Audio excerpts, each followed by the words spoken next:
Huh. I don't know how to start this one off. Fellas, this might be my fault. If you're watching, I got a new camera. So, I was trying to get things going with the podcast. I was like, hey, Joe Burrow's looking good. This podcast is going to it's going to help. The better Joe Burrow looks, the better this podcast gets. So I went out and got a new camera and we're here. Jesus. Oh, I am in the delusional part of grieving right now. Of course, we all know what I'm talking about. Our guy, Joey B. He's gonna take a little time off.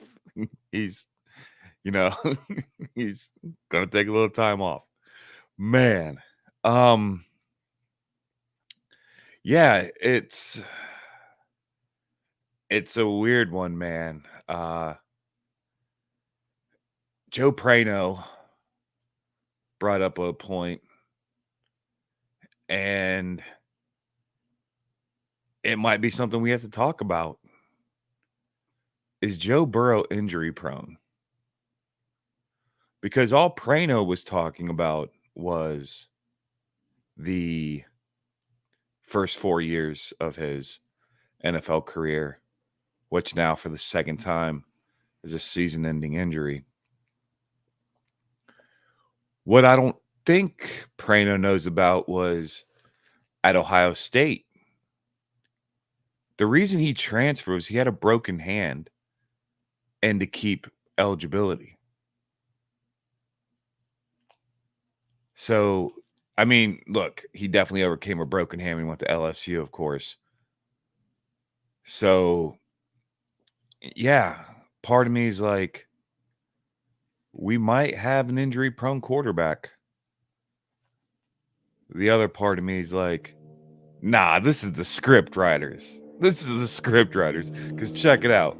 He's going to come back next week. He's not coming back next week. He's going to come back next year. They're saying a 6-month injury. So during those 6 months, he can rest that calf up too. It's like getting an oil change, getting a little tune up. Let's get him in the shop. Let's get him looking. Let's get him back to 100%. And if you're wondering why the script writers would do this, perhaps it's next season's Super Bowl is in New Orleans,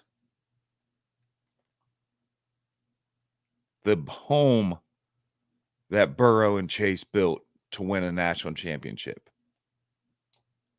So imagine they win the national championship there, and then they win the Super Bowl there. Are you kidding me, baby boy? This is like a choose your own adventure book. I can tell you what's going to happen. And if you remember the last time Joe Burrow had a season-ending injury, he came back that next season and took us to the Super Bowl. And that was year 2, Joey B. This is year 4, Joey B. So, I don't know. Perhaps the NFL knows what they're doing. Or perhaps I'm still being delusional. I don't know. For the little bit of what we can talk about last Thursday. And sorry I didn't make one sooner. I was at a card show all weekend. Yeah, I was at a card show all weekend and was very, very busy. So I didn't have time to do a recap episode. So we'll just recap a little bit of it now. Again, horrible horrible, horrible offensive play calling.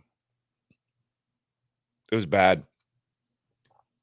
Look, I'm a horrible fantasy football coach. Horrible. Like, I'm a terrible fantasy football coach.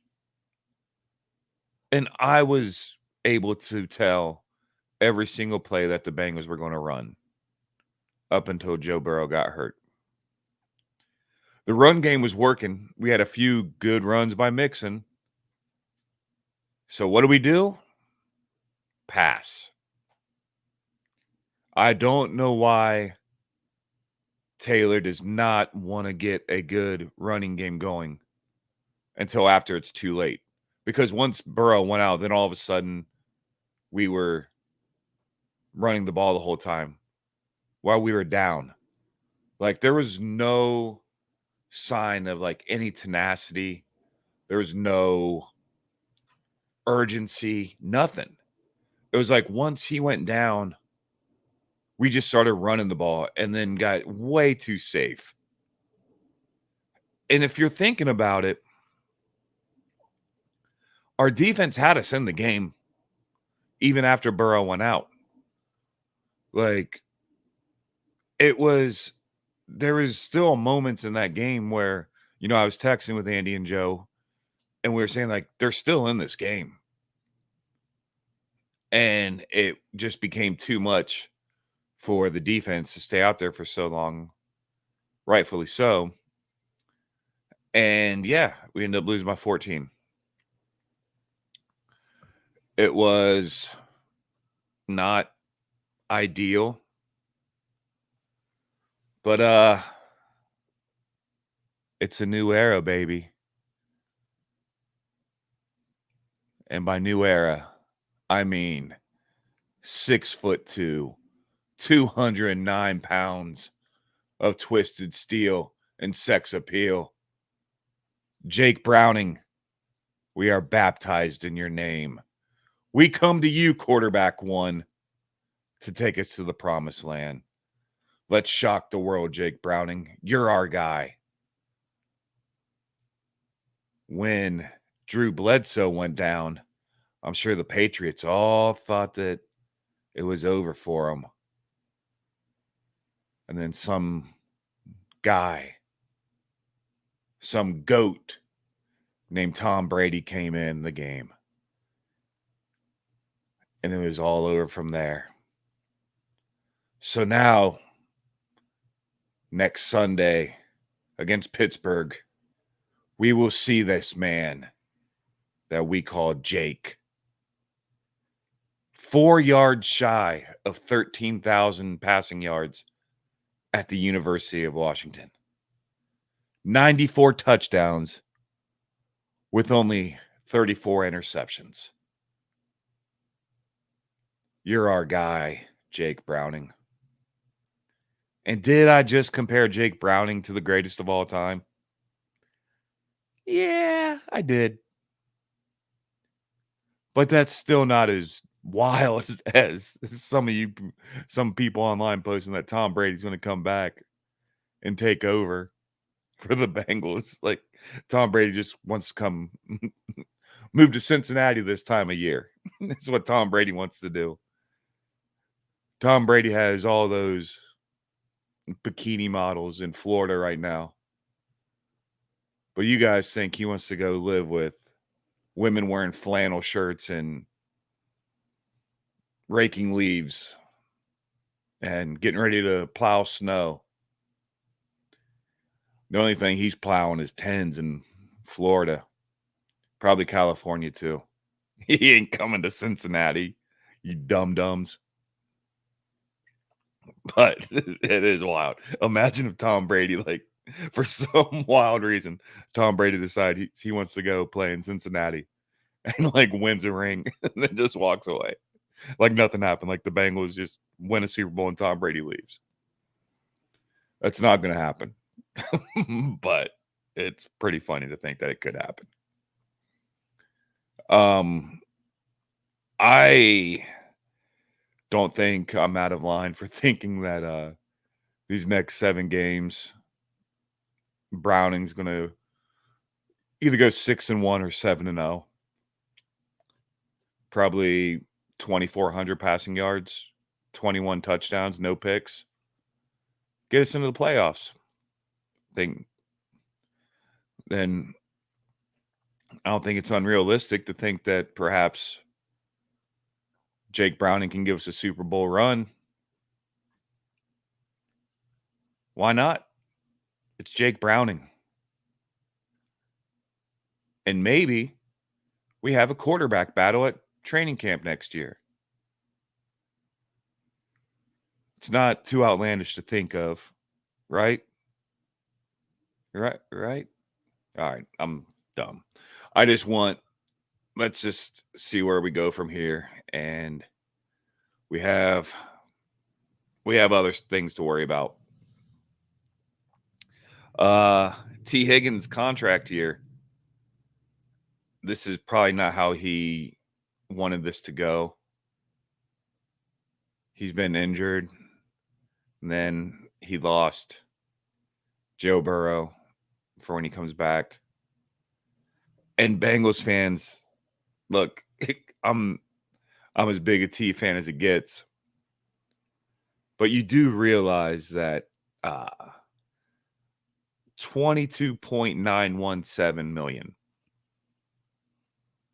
22.917 million is the franchise tag that you guys think that we're just going to throw on T. Higgins. That money's nowhere to be found. That money is like a good play calling game from Zach Taylor. You're not going to find it in Cincinnati. Maybe, I mean, maybe this. You remember when everyone was saying Joe Burrow was going to play for peanuts? He's going to take a contract deal so they could re-sign every single player on the roster because Joe Burrow is going to do that. So maybe Joe Burrow is going to, throw a little on top. Like, hey, Bengals, I'll loan you guys $22.917 million, and we'll bring him back. And now that ain't happening. Because not only did we just pay Burrow, we have a lot of money now that we have to spend to bring back Jamar Chase. And there's so many teams in the NFL that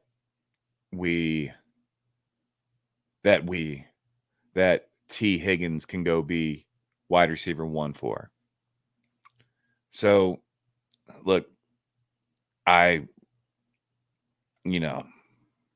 wish we could figure out a way to get him, but I just don't see it happening. And then, look, I'm enjoying every last second that we have with him. But maybe we should have traded him earlier. I'll say it. Carolina has some sexy picks coming up. They are in desperate need of a wide receiver. Like, I don't know. There's quite a few teams. Chicago. So I don't know, man. I don't know. I don't got a backdrop. I'll tell you that much. But at this card show I was working at, I even pulled it out. If you're watching on YouTube, if you're listening on Spotify, I'll tell you what I got. At this card show, I found an Andy Dalton autographed jersey. And of course, I bought it to go with my Rudy Johnson autographed jersey. Folks, if you're putting 2 and 2 together, I am 2 frames away from a Bengals backdrop. You add on this here Joe Burrow autographed helmet, I'm moving up in this world. I got a new camera, but I think that's what hurt Burrow. So I don't know, man. People are talking to AJ McCarron. I'm not on board. I could be wrong, but he's been playing XFL ball. I think more experience in a preseason in the NFL is with the first string is probably more ideal for us, I would think. And I like AJ McCarron, you know, but I mean, we need to give Jake Browning a chance. Like everyone's just like sleeping on him. Not even sleeping. They're just like throwing him away. They're like, no, we can't. That's not it. And we don't know that. And that's the thing about sports fans these days is look, I can admit I've had horrible takes. You guys see my weekly parlays. I am I'm just giving Vegas money. It's like I'm rounding up to the nearest dollar every Sunday just to feed people in Vegas. But that's what sports is. You can admit when you have a horrible take.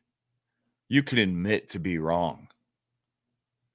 I think these little debate shows, all of them, was it First Take and you know, all the stuff. You know what I'm talking about. The Skip Bayless shows, the Stephen A. Smith shows.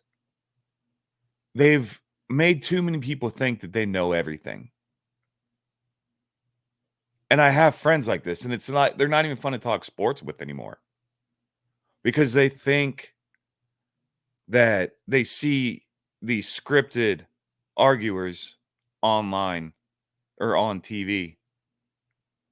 And because those people get things wrong, the it's just I don't know. You guys know what I'm trying to say. Like, stop act like sports sometimes is getting almost political. Like, there are people anymore that I just don't like talking sports with. These like fucking know-it-alls that they think everything that they think is right. And half the fun of sports, talking sports, podcasting is, dude, I don't mind being wrong. Like I'm completely on board with it. I don't take myself that seriously. And look, I work every day with a legend in the sports game that knows sports. And I talk sports hours and hours a day at work with the dirty sports guys, with the sports gambling guys. And even all those guys, they all admit when they're wrong about something. Andy Ruther has been the Ruther curse, like, might be the funniest thing, but he owns it. And that's what's funny. I mean, the sports gambling guys, like, I go on there and I'm wild on that show. Like I say funny things, I throw down funny bets. That's it. Sports is silly. Stop taking yourself that seriously that you think you have to be right about everything. And even if you're wrong, you make it an annoying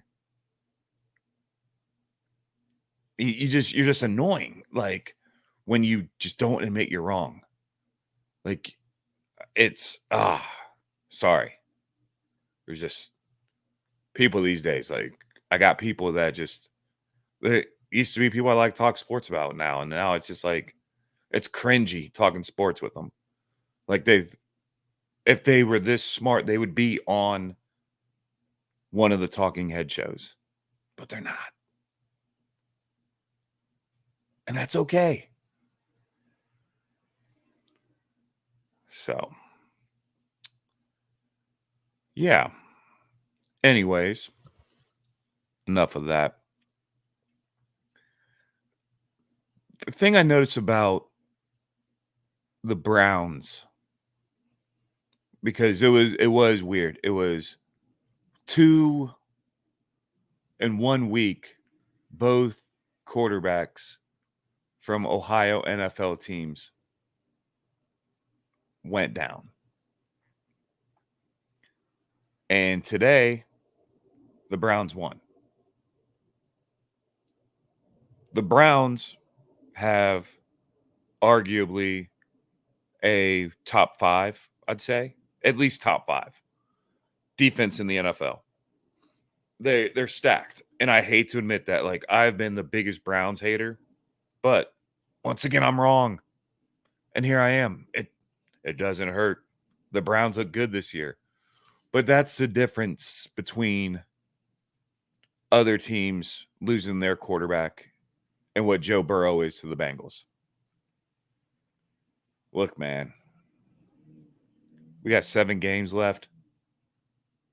I'm saying, and I could be wrong again, but I'm saying 3-4 at best. I think right now, we're going to turn into a playoff spoiler for a team or two. And that's the best we're going to do. And that shows you the importance of Burrow on our team. Because look, our defense isn't bad. But no defense is good when they're playing that many minutes as the Bengals defense plays. And once again, that comes back to the offensive play calling. It's atrocious. And it's not as noticeable when you have a talent as good as Burrow. And you're looking at these other teams, the Browns, and I was working all day. I don't know who won what games. I do know the Browns won. But like even the Vikings are down their starting quarterback, and they'll probably still make it to the playoffs. They can.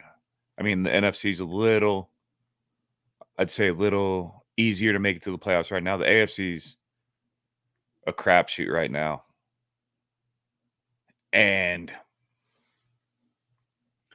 it just shows you how great Burrow is. He manages to disguise, like, we're still the Bengals. And you realize that when Burrow's not playing. Like, I go back to some of those 90s teams that had skillful players on there, but just couldn't do it. And I hope to God I'm wrong. I will clip this and laugh about another horrible take I have. So, but playoffs, and I hate to do this. Well, I don't hate it. Who am I kidding? If I'm talking about the playoffs without the Bengals this year, which I'm prepared for. Like, I think that that's more than likely going to happen.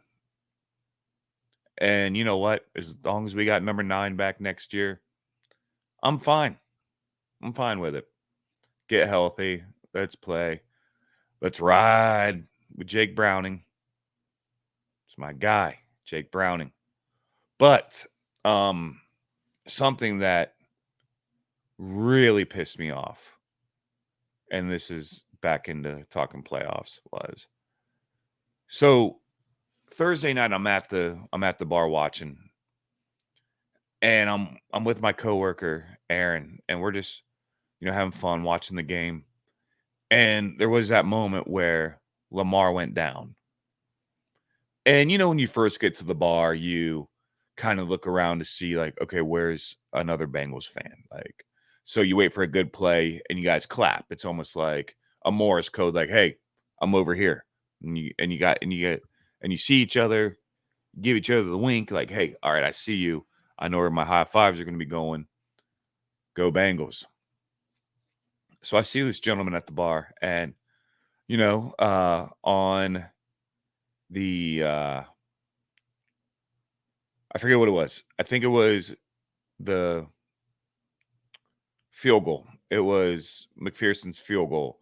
We both clapped, and that's where we we locked eyes. I knew where he was. It's my guy. I was his guy. Let's go. Until I wasn't. Um, I think there was a possession or two later that Lamar went down, and this dude starts clapping. I was like, no, no, no. I was like, and that was it for me. I was like, all right, I'm not gonna. And this was still when Burrow was playing, and when we came down, and like we were still within striking distance. I think it was 7-3, and Baltimore's tight end's already out, and that wasn't a dirty hit. Can we stop that narrative? But then Lamar goes down, and the guy's clapping, and I'm like, what the hell? Like, no, that's come on, man. It's football. It's sports. Like, don't you don't want that. Like, don't cheer for someone to get hurt. And then the next literally the next possession, Joe Burrow goes out. So, I'm already like I'm furious. I'm just like I I hated that like I felt like there's some kind of karma. So I was like definitely not talking to this guy then. And I thought that guy was the asshole of the night until the end of the game when the Thursday night crew was doing their sign off show and Ravens fans are cheering fuck Joe Burrow. Like what? You're going to be like that in public? Like it reminded me of the Toronto Raptors fans cheering when they saw Kevin Durant go down. And then when the cameras were on him all of a sudden, like Drake was the funniest. Like Drake all of a sudden like looks like he's going to cry.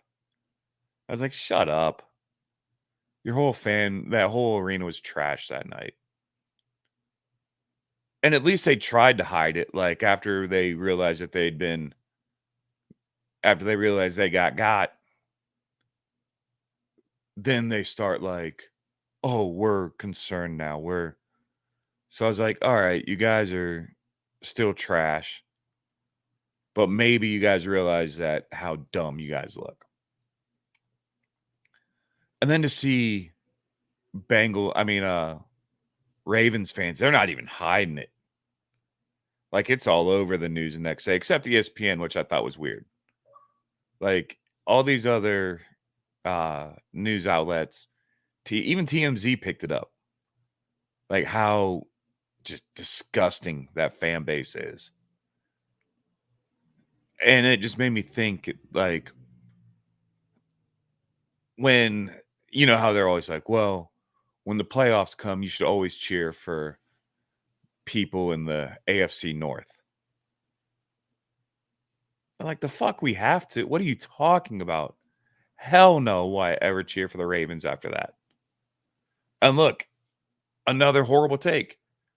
I put a whole video out about how Lamar was overrated. And yeah, like people found it. People found me again after the game. There were comments on it again, and that's fine. That's what they do.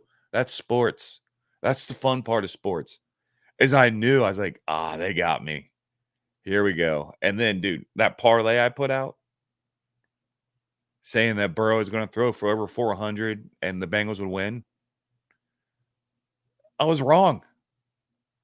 But people were like, when people came to find me, I was laughing. I was like, "Yep, you got me. I was wrong." And that's an example of how life is bigger than sports. Like, it's not that serious. But when I heard those fans just chanting "fuck Joe Burrow" after he'd been hurt, I was like, "You guys are just trash." And it's weird because there's been like a little rivalry with the Bengals and Chiefs. Like it's been another, dare I say, Peyton and Brady.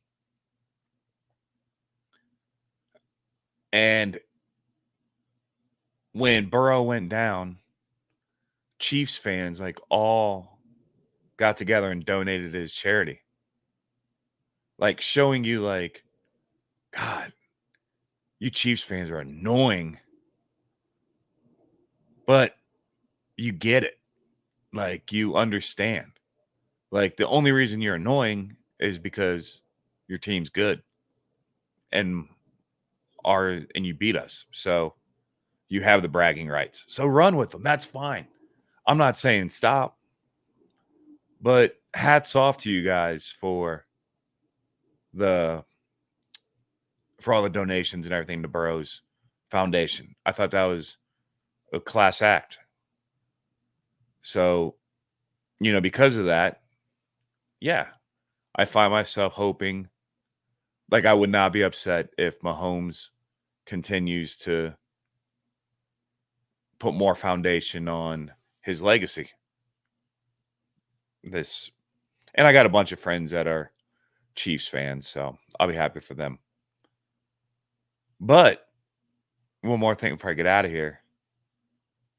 My dude, Ohio State quarterback, CJ Stroud, how can you not cheer for him now? Like he has broken the Ohio State quarterback curse. He's taken a Texans team that no one gave any hope to, and he has them in the playoffs. I mean, I hope the year ends good for him, and I hope they do make the playoffs. And it'd be hilarious to watch them make a run. I'd be excited for it. You know, it'd be cool.